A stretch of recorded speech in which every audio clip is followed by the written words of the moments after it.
کہ فجر کے وقت نماز کیوں فرض کی گئی؟ علماء نے ایک جواب تو یہ دیا کہ فجر کا وقت وہ وقت ہے جب جنت میں مومنوں کو اللہ کا دیدار حاصل ہوگا۔ تو اللہ نے فرمایا میرے بندو تم فجر کے وقت میں نماز پڑھو گے، اس کے بدلے میں تمہیں جنت میں اپنا دیدار عطا فرما دوں گا۔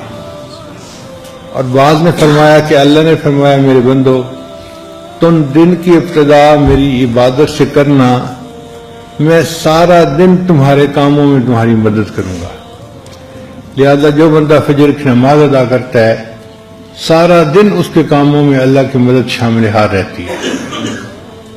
اور بعض نے فرمایا کہ اللہ تعالیٰ نے حضرت آدم علیہ السلام کو جنت سے زمین پر اتارا تھا رات کے وقت میں، تو آدم علیہ السلام بہت غمزدہ تھے کہ جنت سے زمین پر بھیج دیے گئے۔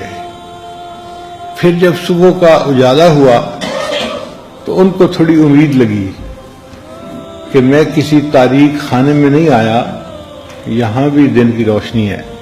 تو انہوں نے شکرانے کے طور پر اللہ کی نماز ادا کی تھی، تو اللہ نے اولاد آدم کے اوپر فجر کی نماز فرض فرما دی کہ تم بھی اگر فجر کی نماز پڑھو گے تو اپنے والد آدم علیہ السلام کی طرح اللہ کی نعمتوں کا شکر ادا کرنے والے بن جاؤ گے۔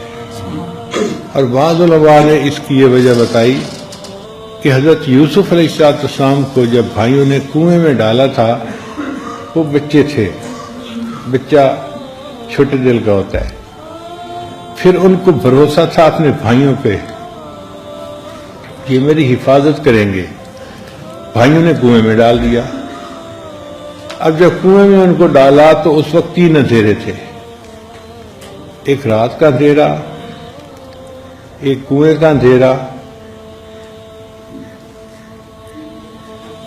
تو حضرت یوسف علیہ السلام بہت گھبرا گئے تھے۔ ان کو یہ فیل ہونے لگا اب مجھے اس تاریک خانے سے شاید کوئی نجات نہ دلا سکے۔ تو جب ان کا کرب بڑھا تو انہوں نے اللہ سے دعا مانگی کہ یا اللہ میرے کرب کو بھی ختم فرما دے اور پوری دنیا میں جتنے لوگ کرب میں مبتلا ہیں سب کے کرب کو ختم فرما دے۔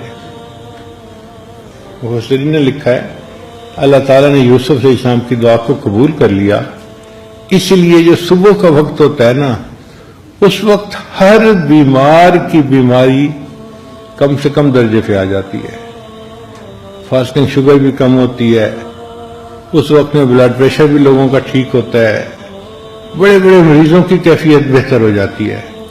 کوئی بندہ ساری رات غمزدہ روتا رہے، صبح کے وقت میں اس کی طبیعت میں بھی سکون آ جاتا ہے، آپ دیکھیں وہ سویا پڑا ہوگا، آرام کر رہا ہوگا۔ تو یہ یوسف علیہ السلام کی دعا تھی جس کو اللہ نے قبول کیا، اور دنیا کے ہر انسان کے کرب کو اللہ تعالیٰ اس وقت کم کر دیتے ہیں۔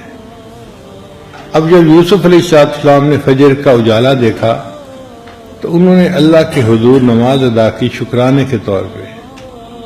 اللہ نے اس امت کو بھی فجر کی نماز دی کہ تم بھی اگر یہ نماز پڑھو گے تو اللہ تمہارے بھی کرب اور پریشانیوں کو ختم کر دے گا، اور دنیا کے جس اندھے کنویں میں تم پھنسے دھسے ہوئے ہوگے نا، تمہیں اللہ تعالیٰ اس سے نجات عطا فرما دے گا۔